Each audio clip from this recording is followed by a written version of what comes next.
Welcome to You Can Too Can, a podcast for busy authors by a busy author. That's me, Claire L. Fishback, author coach, project manager, published author, amazing wife, dog mom, and your host and guide to writing more in less time, project managing your writing life, being your own best cheerleader, and ultimately discovering your path to the writing career of your dreams.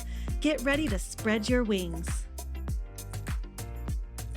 Hey Toucan, welcome to episode 10 of the podcast. This is officially the last episode of season 1 and of 2022 before I'm back on in January. It has been so much fun so far, and I am so pleased to have you in my life tuning in each week to listen to me jibber jabber on the airwaves. Thank you so much for listening to the podcast. Here's what we covered in season 1. You learned about Toucan 20, the main method I use for writing more in less time, which is also detailed in the Quick Start Guide. You learned about the writing habits survey I ran in March 2022 and all the nitty-gritty details about writers and their habits. You learned about shiny new idea syndrome and how to manage it. We had a few NaNoWriMo bonus episodes, which, by the way, also apply to any 30-day period of writing time. So if you want to choose a 30-day month or period of time and you want some extra inspiration while you write during that 30 days, then please consider signing up for the free 30-day challenge. I'll link to it in the show notes, or you can go to youcantoucan.com/30 days. You learned a plethora of tools to plan for anything to get in your way in a 2-part episode, and probably snagged the Plan for Anything Tools quick reference guide. You learned how to take time off from your writing guilt-free and how to gracefully come back from a break, and also opted in for the guidelines for that too. You learned about breaking bad habits and creating good habits. You learned about the negative self-talk siblings and a couple of tools to effectively bind and gag them. You learned 7 ways to use writing to unwind during the holidays or any other stressful period of your life, and downloaded the workbook that went along with it. And finally, in today's episode, you will learn about the 5 myths or limiting beliefs that hold you back from writing consistently and the mindset shifts needed to overcome them. Let's get into it. The number 1 question I loathe as a writer is, how's the book coming? I know. It seems like such an innocuous question, and as writers, we really do love to talk about our stories, don't we? We wax on and on about our characters and the plot situations we've put them in, while the listener glazes over and gets a distant, "Ooh, I should not have asked that," look in their eyes. But if the book isn't coming, as in I've fallen out of my writing practice, that question feels like an aggressive attack. How's the book coming? As if the person is just waiting for me to give up on this whole writing thing or even fail. I feel like Brian from Family Guy when Stewie asks him how his novel is coming along. How you coming on that novel you're working on? Huh? Got a big stack of papers there? Got a nice little story you're working on there? Questions like this, along with, "Are you still writing?" oftentimes bring on feelings of guilt or panic or disappointment, because chances are, if you're a busy author, which I'm assuming you are if you're listening to the podcast, a lot of the time life gets in the way. Then we adopt these limiting beliefs or mindsets around our writing that give us negative associations around it and keep us from it. They create these preconceived notions about our writing that end up holding us back. Well, friend, I am here today to tell you these are myths that you've created in your mind. And by the end of this episode, you will have the mindset shifts you need to transform the way you think about your writing. So then, when someone asks you, "How's the book coming?" you can confidently raise your chin and say, "The book is coming along well. In fact, I'm almost done with the first draft," instead of feeling held back by the beliefs or myths you have in your head. The first myth or limiting belief is, "I don't have time to write." Or maybe you tell yourself, "I'll write when my kids are out of the house, or when I retire, or when hell freezes over." You get the point. You have this dream to write a book, or to finish a book you might have started long ago, but you feel like your life is in too much turmoil, too busy, too jam-packed to do so. Here's your mindset shift. Instead of saying, I don't have time to write, tell yourself, I do have time to write, and I don't have to wait for the kids to be out of the house or to retire or XYZ reason. And you do have time, my friend. This whole podcast is about how you can find time to write and how you can fit writing into your busy life. Revisit episode 2, the meat and potatoes episode, and you'll understand that yes, you do have time to write. Now, I used this quote from Denise Brennan Nelson in one of the bonus NaNoWriMo episodes, but it is so appropriate for everything I talk about. So here it is. Someday is not a day of the week. Start today. Start now. Set your timer for 20 minutes and sit down and write. Myth number 2. I only have small scraps of free time. There's no way I can get into my story in that short amount of time. I used to believe this too. I've talked about how I used to write on my 60-minute lunch break. I've mentioned how I wasted that time scrolling to the bottom of Facebook. I might have even mentioned how I used to think 20 minutes wasn't enough time to do anything, let alone write on my book. Or maybe you've tried 2can20 and you just can't get into the right writing mind frame in that short amount of time. Or maybe you haven't even tried because you wholeheartedly believe it isn't enough time. Here's your mindset shift. If I keep showing up, it will get easier. Small scraps of time are enough. As with every new skill you learn, it takes time and practice. The more you show up for smaller periods of writing time, the quicker you'll get into the writing mind frame until hitting start on your timer becomes a trigger for your brain to get to work. Try 2can20 for 7 days at a minimum. Track your word count each session. In fact, the Quick Start Guide has free trackers in it, so you should check it out. youcan2can.com/guide. Once again, I'll link to it in the show notes. When you try it for 7 days, you will see improvement in the number of words you write. You'll also notice a difference in how you feel when you sit down to write. You'll start writing sooner. You'll add more words to the page than you thought possible. You'll have trained your mind and body that 20 minutes is enough time. Or even shorter scraps if that's all you have. In fact, one of the people who filled out the March 2022 survey said they write in 5-minute sprints because they have ADHD and that's all they can do. You need to find what works for you, and 20 minutes is a great starting point. Myth number 3. I'm too tired, distracted, or unmotivated to write. Being tired is hard. We're all tired for one reason or another. There's a quote my student Judalon told me that her dad used to say. It goes something like, every worthwhile thing that's ever been done in the world was done by a very tired person. She wasn't quite sure if he made that up or was quoting someone else, but such powerful words, right? Staying up too late, sleeping poorly, not sleeping at all, imbibing too much the night before, your colicky baby up all night, your partner's snoring was like being at a monster truck rally. The same goes for being distracted. We are in the distraction age, the era of notifications and pop-up ads and everything else vying for our attention.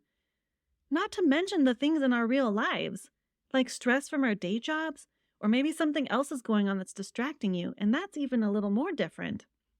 But have you tried using whatever emotions you're feeling to fuel your writing? Here's your mindset shift for this one. Oftentimes, my most tired, distracted, and unmotivated days are my best writing days. This has been true for me on so many occasions, I can't even begin to estimate how often it happens. And yes, there are always good days and bad days when it comes to writing, but as long as you show up and do the work and don't allow those pesky inner thoughts to coerce you into skipping, you'll still add words to your manuscript. You can always polish them later to make them sparkle and shine. Even if you're tired, just write. Even if you're brain dead and you can't even think straight, just write. Even if you're unmotivated, you guessed it, just write. 20 minutes is all you need to do. Go hide in a cave for 20 minutes, lock yourself in the bathroom and turn on the fart fan, to deter any nosy family members from knocking and asking what you're doing in there. Myth number 4. My writing time is always interrupted, so why even bother trying? I get it. Life isn't always neat and tidy. It doesn't always fit in a perfectly scheduled list of activities. Despite our best efforts to plan our days, something is bound to mess something up and throw the whole timeline out of whack. People also don't take our writing time seriously. But here's the thing. If you don't take your writing time seriously, no one will. Let me say that again. If you're multitasking or doing something else while listening to this, come back and listen to this. If you don't take your writing time seriously, no one else will. In the before times when I had to slog to a cubicle every morning, people would actually interrupt me while on my lunch break to ask me what I was doing. I'm working on my novel, I'd tell them. Oh, I didn't know you were a writer, they'd say. Yep, I'm a writer. That's so cool. So listen, I need your help with... And they'd go on to tell me something they needed my help with as an employee of the company. Yes, they interrupted my writing time, my lunch break, to ask me to do something work-related. Even though I was sitting there with earbuds in, like, hello, that is the international sign for don't talk to me, right? So fast forward a couple of months of consistently writing in the lunchroom, those people started taking me seriously. I started getting comments like, wow, Claire, your dedication is astonishing. I wish I had the drive to do what you're doing. I believed in my writing life, and I gave my writing time priority. I showed up. People noticed. They took me seriously. They stopped bothering me while I was hunched over my little netbook computer. They started to respect my time. So, to you who say, why bother? Because to bother is to get it done. In other words, because that was kind of a strange way to say this, if you love to write, if it's a calling or a passion, respect that desire and give into it.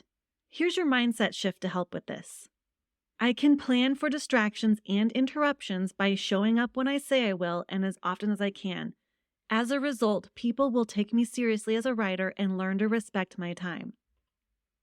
This mindset shift is for those who have a scheduled time they don't show up to because they promise they'll make it up later, and for those who don't even try, who assume there will be interruptions. So when they actually do have time to write, they already have a preconceived notion that that time won't last long enough. For the first kids, show up to your writing time because chances are later won't come because something else will come up that takes priority over the writing time that you promised you would do later. Show up to your scheduled time. Then later, if there's even more time to write, then you have a double prizes writing day. For the second kids, the ones who already have a preconceived notion that their time will get interrupted, write anyway. When you find you have a moment to take a breath, set your timer for 20 minutes and write. If nothing interrupts you, keep going if you have time. If something does interrupt you, at least you got that many minutes of writing time in. Also, give the tools from the Plan for Anything episodes another look. I provided a quick reference guide to keep handy. Go check it out at youcan2can.com/plan-for-anything. It's all about baby steps here. Show up when you say you're going to. Sit down and write. Plan for interruptions. Show those around you, your repeat offenders, when it comes to interruptions, that you are serious.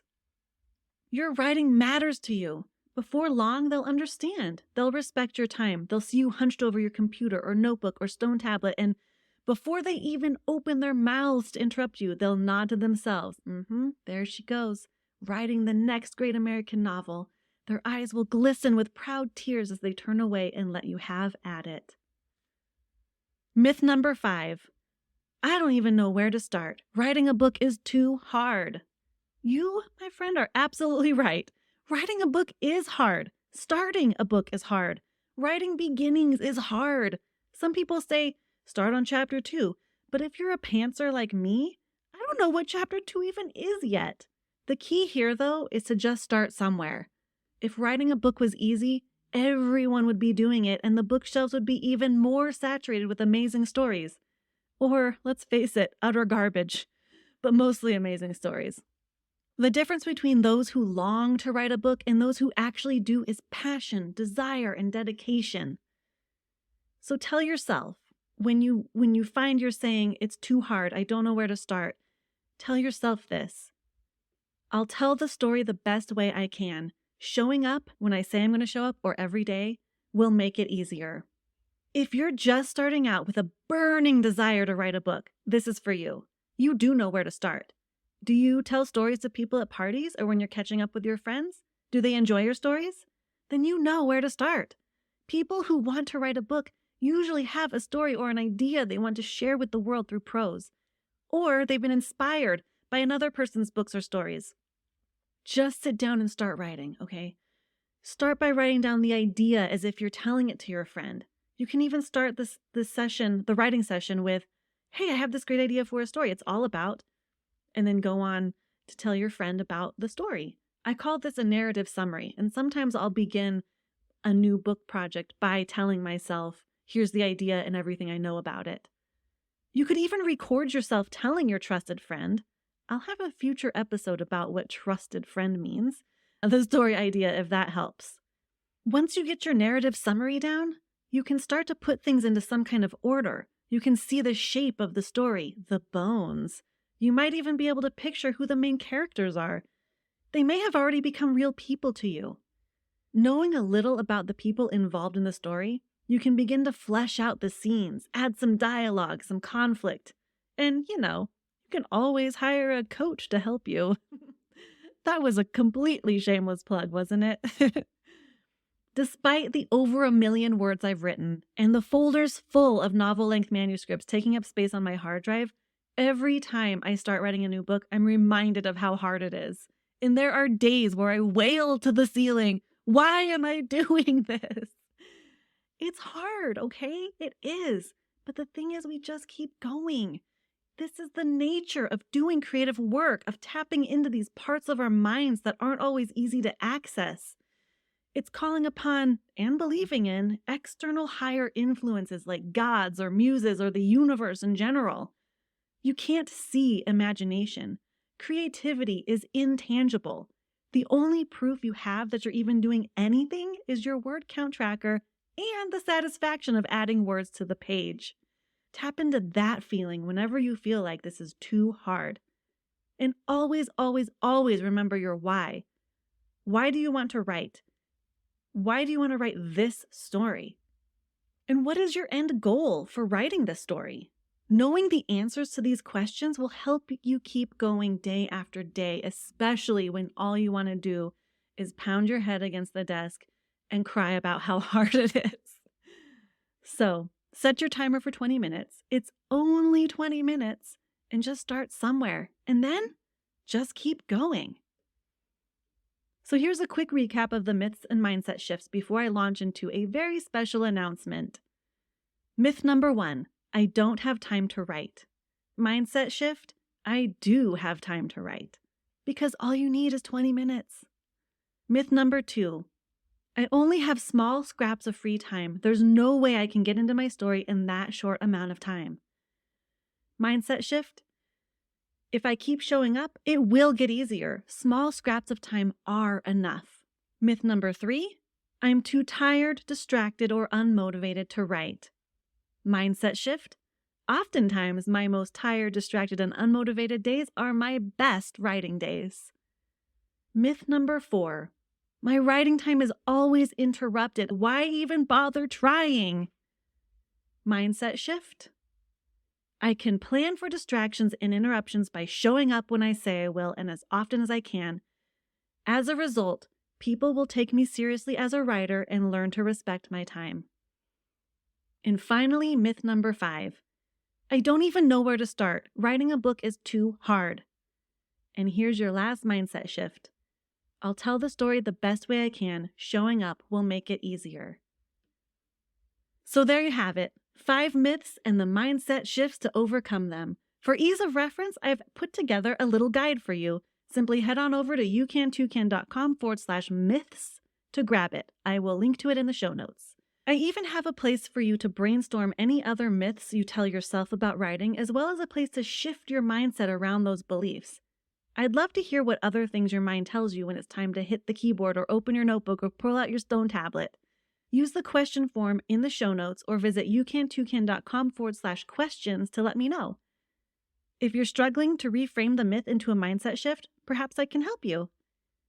Now, if you were nodding along to some, most, or all of this, but you're unsure of how to actually make these shifts stick, because let's face it, mindset work is hard. We fall into these ruts, and these limiting beliefs and preconceived notions become rote in our minds, and that's just how we believe things, and it's very hard to retrain your mind to think differently, especially if you've been dealing with these mindsets for a long time. So, I am ridiculously excited to announce that I have just released the Busy Author Toolbox course, just in time to jumpstart your writing life in 2023. So, if you are interested in learning how to cultivate awareness of your time and habits to fit writing into your busy schedule, activate what time you do have to make the most of it, nix those internal excuses that hold you back from being the writer you long to be, diligently show up by eliminating external obstacles that stand between you and your writing time, and overtake your writing goals so that you can get to the end, the Busy Author Toolbox is your perfect solution. Now is the best time to grab your writing habit by the horns and start your year off on the right foot when it comes to your writing practice. I want to remind you again that I also have a free 30-day challenge. I mentioned it earlier in this episode and also in episode 8, which was the Breaking Bad Habits episode. It's an email a week for 30 days with pep talks to keep you going. To learn more about these 2 exciting programs and more, head over to youcantoucan.com/jumpstart. Well, my friend, this is the last episode of 2022. I'll be back in your ears on January 2nd in the new year. Thank you so much for tuning in every week. I hope it was as much a blast for you as it was for me. If you found this podcast helpful, please, in the spirit of giving, go drop a rating on your favorite podcast app.